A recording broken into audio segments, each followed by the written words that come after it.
بخاری مسلم ترمذی کی حدیث پاک کہ جیسے ہی رمضان کا مہینہ شروع ہوتا ہے جنت کے دروازے کھل جاتے ہیں، رحمت کے دروازے کھل جاتے ہیں، برکت کے دروازے کھل جاتے ہیں، مغفرت کے دروازے کھل جاتے ہیں اور جہنم کے دروازے بند ہو جاتے ہیں۔ شیاطین زنجیروں میں جکڑ دیے جاتے ہیں، البتہ انسانی بھیس میں جو شیطان ہے وہ چھوڑ دیا جاتا ہے نا۔ شیاطین تو زنجیروں میں جکڑ دیے جاتے ہیں، یہ جو انسانی بھیس میں شیطان ہے یہ نکل پڑتا ہے، یہ ہمارے سینے میں نفس کی شکل میں جو ہے یہ نکل پڑتا ہے۔ اس لیے رمضان کے مہینے میں بلا وجہ شیطان کو بدنام مت کرو، بیچارہ تو باندھ دیا گیا ہے۔ تو میاں وہ رحمت، برکت، مغفرت اور جنت کا دروازہ کھل رہا ہے، کس کے لیے؟ سب کے لیے، جو نیکوکار ہیں ان کے لیے بھی، جو گنہگار ہیں ان کے لیے بھی۔ بس چاہیے یہ کہ جب گناہ سال بھر میں کرتے رہیے آپ، مگر کرتے رہے آپ، تو جب رمضان کا مہینہ آ گیا ہے جنت کا دروازہ کھل رہا ہے، بس تھوڑی دیر پہلے سچی توبہ کر لو اور جنت کے دروازے سے داخل ہو جاؤ۔ حدیث پاک ہے اِنَّ فِي الْجَنَّةِ بَابٌ يُقَالُ لَهُ الرَّيَّانُ لَا يَدْخُلُ إِلَّا صَائِمٌ فِي شَهْرِ رَمَضَانَ، کہ جنت کا ایک اسپیشل ڈور ہے، دروازہ ہے، اس دروازے سے صرف روزے دار ہی داخل ہوں گے، ہر وقت کھلا رہے۔ جو روزہ رکھے کوئی روک ٹوک نہیں، تمہارا دروازہ کھلا ہے، جاؤ داخل ہو جاؤ، ریان سے داخل ہو جاؤ۔ 11 مہینہ ہم نے اپنے مطلب کا کیا، ایک مہینہ تو خدا کی رضا کے لیے کر لیا جائے، ایک مہینہ اللہ کو خوش کرنے کے لیے کر لیا جائے۔ اس ایک مہینے کی برکتیں ان پورے 11 مہینوں کو ملتی رہے گی۔ انشاءاللہ رمضان کا پورا مہینہ ہے، فضیلتیں ہم سناتے رہیں گے، مگر خوشخبری ہو آپ سب کو، بشارت ہو آپ سب کو، خدا را یہ بشارت کو نظر انداز مت کیجئے، خدا کی طرف سے بشارت ہے، یہ خالق جنت کی طرف سے بشارت ہے، یہ آپ جس رب کی عبادت کرتے ہیں اس رب کی طرف سے بشارت ہے، یہ جو رب آپ کو روزی دیتا ہے اس رب کی طرف سے بشارت ہے، یہ جس رب نے آپ کو عزت دیا ہے اس رب کی طرف سے بشارت ہے، یہ جس رب نے آپ کو زندگی دیا ہے اس رب کی طرف سے بشارت ہے، یہ جو رب آپ کو موت دے گا اس کی طرف سے بشارت ہے، یہ جس رب نے آپ کو اولاد دیا اس رب کی طرف سے بشارت ہے، یہ جو رب آپ کے گناہوں کو معاف فرمائے گا اس کی طرف سے بشارت ہے، یہ جو رب ذوالجلال آپ پر کرم فرماتا ہے اور کرم فرماتا رہے گا اس رب لم یزل کی طرف سے بشارت ہے، یہ اس کو ہلکے میں مت لیجیے، انسنی مت کیجیے، سیریس لیجیے، سیریس، کہ اس رب کی طرف سے اعلان ہے گنہگارو آؤ، یہ مہینہ میرا ہے، میں اپنے بندوں پر رحیم ہوں، کریم ہوں، تم گناہوں کا پہاڑ بھی لاؤ گے، ایک بار سچی توبہ کر لو، روزے رکھ لو، میں معاف کر دوں گا، اور صرف معافی نہیں کروں گا، ایسا معاف کروں گا کہ جہنم سے نکال کر تمہیں جنت میں داخل کر دوں گا۔ اس سے بڑی بات کیا ہے؟ آؤ، اللہ کی طرف سے اس سے بڑا انعام اور کیا ہو سکتا ہے میاں؟ اس لیے غفلت مت برتیے، بس آج سے تیار رہیے، روزے کی تیاری، عبادات کی تیاری۔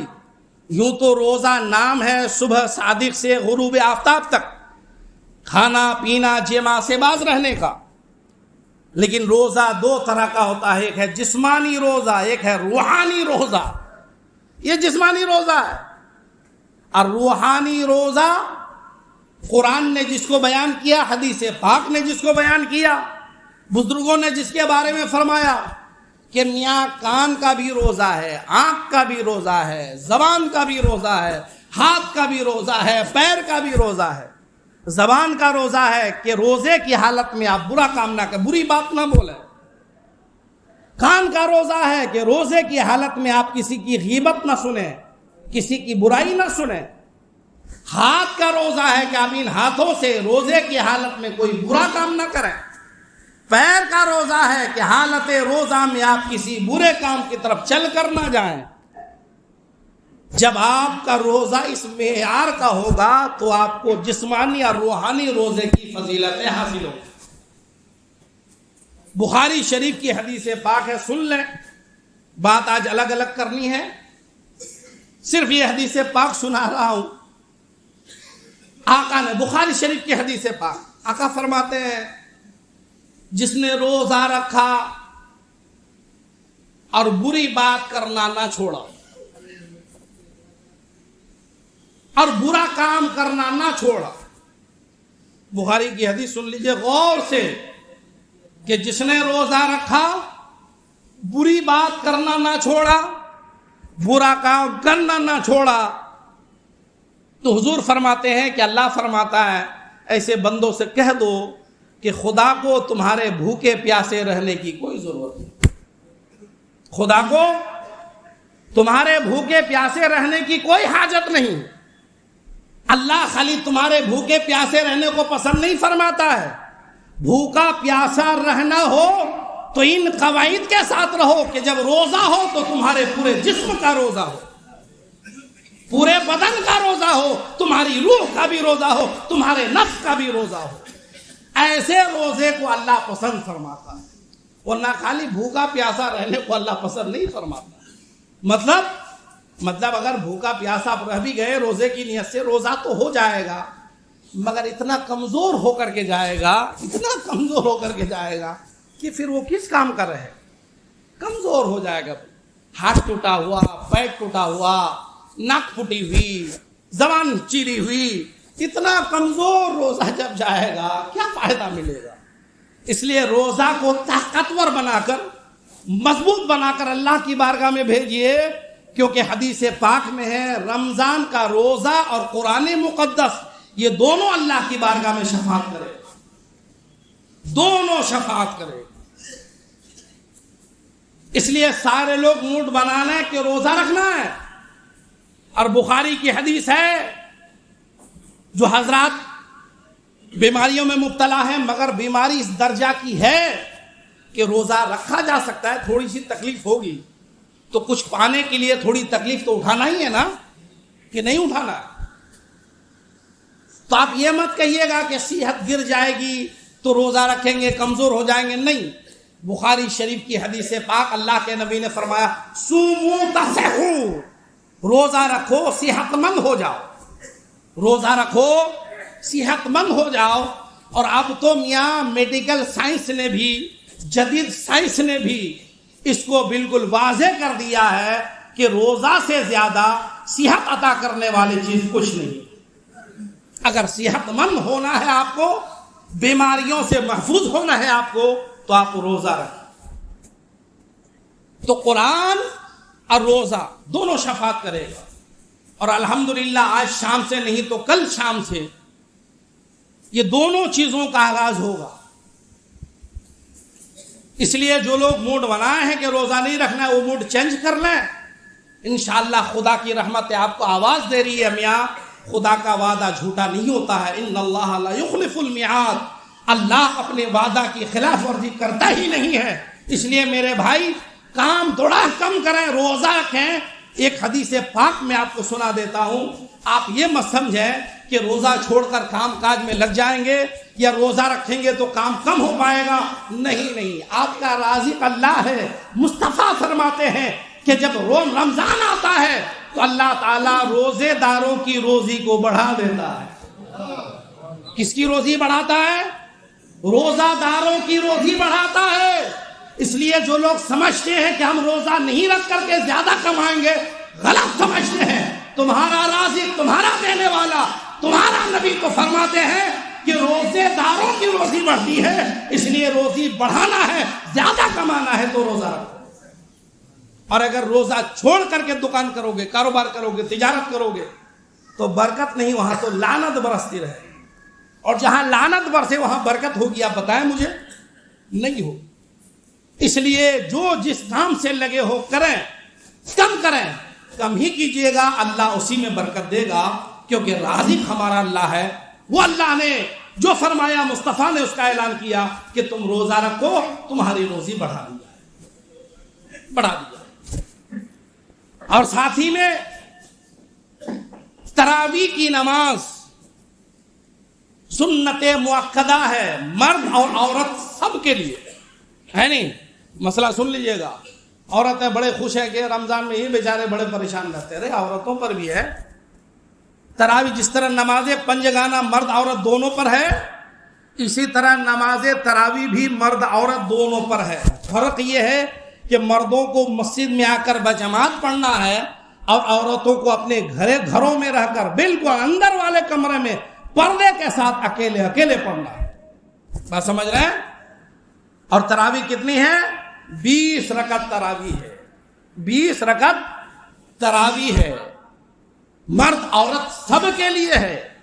آقا نے اس کو ادا فرمایا، صدیق اکبر نے ادا فرمایا، فاروق اعظم نے ادا فرمایا، عثمان غنی نے ادا فرمایا، مولا علی نے ادا فرمایا، حضرت بلال نے ادا فرمایا، امام حسن مجتبی نے ادا فرمایا، امام حسین نے ادا فرمایا، امام زین العابدین نے ادا فرمایا، امام باقر و جعفر نے ادا فرمایا، امام حسن عسکری نے ادا فرمایا، امام احمد بن حنبل نے ادا فرمایا، امام اعظم نے ادا فرمایا، امام شافعی نے ادا فرمایا، امام مالک نے ادا فرمایا، غوث اعظم نے ادا فرمایا، سری سکتی نے ادا فرمایا، معروف قرخی نے ادا فرمایا، غریب نواز نے ادا فرمایا، حضرت نظام الدین اولیاء نے ادا فرمایا، قطب الدین بختیار کاکی نے ادا فرمایا، صابر کلیری نے ادا فرمایا، مخدوم کشوشا نے ادا فرمایا، وارث پاک نے ادا فرمایا، اعلیٰ حضرت عظیم البرکت نے ادا فرمایا۔ کتنی رکعت؟ پوری 20 رکعت۔ یہ پوری امت کی تاریخ میں نے پیش کیا۔ کوئی بتا نہیں سکتا کہ ان لوگوں نے تراویح 8 رکعت پڑھی ہے۔ کچھ نماز چور بھی نکل آئے ہیں میاں، ایمان چوری کے ساتھ ساتھ نماز بھی چوری کر رہا ہے۔ ایمان میں ڈاکہ تو ڈال ہی رہے ہیں، نماز میں بھی ڈاکہ۔ تراویح میں 8 رکعت ہے، ارے کس نے تراویح کی نماز 8 رکعت پڑھی دکھا دو۔ فاروق نے 8 نہیں پڑھی، 20 پڑھی، عثمان و علی نے 20 پڑھی۔ ان سے زیادہ دین کو سمجھنے والا کون ہے؟ اس لیے میاں ایسے ایمان چوروں اور نماز چوروں سے بھی محفوظ رہنا ضروری ہے۔ 20 رکعت تراویح ہے، سنت مؤکدہ ہے، مردوں کے لیے مسجد میں آ کے جماعت سے پڑھیں، کسی کی جماعت چھوٹ گئی تو اکیلے پڑھ لیں، اور عورتیں جماعت سے نہیں اپنے گھر میں اکیلے پڑھیں۔ بہت زیادہ اس سب معاملات میں غلط فہمیاں پھیلائی جا رہی ہیں۔ ہم سیدھے سچے انداز میں آپ تک بات پیش کر دیے، اگر اس کے خلاف کوئی بات کرے تو آپ اس کو پکڑ کر کے ہمارے پاس لائیں۔ ہم قرآن و حدیث سے بتائیں گے کہ نماز یہ ہے، تراویح یہ ہے، مردوں کے احکام یہ ہے، عورتوں کے احکام یہ ہے۔ پڑھ کسی وجہ سے اگر کوئی تراویح کی جماعت میں شریک نہیں ہو پا رہا ہے، کوئی مرد کام زیادہ آ گیا، کچھ آ گیا، تو وہ تنہا پڑھے، مگر پڑھ ضرور لے۔ پوری رات اس کا وقت ہے، پوری رات اس کا وقت ہے، جب تک طلوع صبح صادق نہ ہو جائے، یعنی نماز فجر کے شروع ہونے کا وقت نہ ہو جائے، تب تک آپ تراویح کی نماز پڑھ سکتے ہیں۔ البتہ 5 وقت کی نماز ہر حال میں جماعت سے ہی ادا کی۔ 5 وقت کی نماز ہر حال میں آپ جماعت سے ادا کیجئے، انشاءاللہ اس کی برکتیں آپ دیکھیں۔